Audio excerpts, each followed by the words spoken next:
Signature cet après-midi en préfecture de Haute-Savoie d'une charte entre l'État et un consortium de transport routier de la vallée de l'Arve.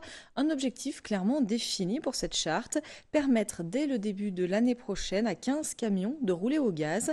Une initiative unique en France qui s'intègre au plan de protection de l'atmosphère de cette vallée, l'une des plus polluées de France. Reportage de Jean-Paul Crespi. Le respect du social. 6 transporteurs routiers travaillant dans la vallée de l'Arve se sont regroupés au sein d'un consortium pour acquérir des véhicules au gaz naturel, et plus précisément du gaz méthane ou biométhane. L'objectif est simple, réduire de façon significative leur émission de particules lorsque ces transporteurs travaillent dans la vallée. C'est pas du greenwashing. On n'est pas dans le greenwashing. On est sur une véritable démarche développement durable. Et on se défend absolument de faire du greenwashing. L'opération, elle est pensée développement durable, elle le restera. Le projet Équilibre, c'est déjà d'ores et déjà entre 60 et 80 personnes qui travaillent régulièrement sur ce sujet-là.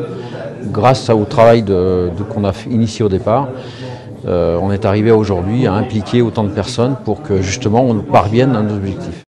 Cette démarche est soutenue par l'État qui s'engage avec des aides financières de l'ADEME à soutenir la logistique par l'implantation d'une station fournissant ce carburant. On ne part pas de rien, ce n'est pas de l'expérimentation au sens laboratoire, mais c'est la première expérience territoriale. C'est plutôt ça qu'il faut dire. C'est la première fois que l'on a de vrais camions, qu'on aura de vrais camions qui circulent en conditions réelles. Donc on va pouvoir aller plus loin dans la mesure. Un camion basique au diesel, c'est 80 000 €. Si vous avez un camion au GNV, il faut rajouter 40 000 €. On n'est pas nombreux à pouvoir mettre la moitié plus. Donc il faut un peu aider. Et puis qu'on se rassure, aujourd'hui ces surcoûts sont importants parce qu'il y a peu de camions produits.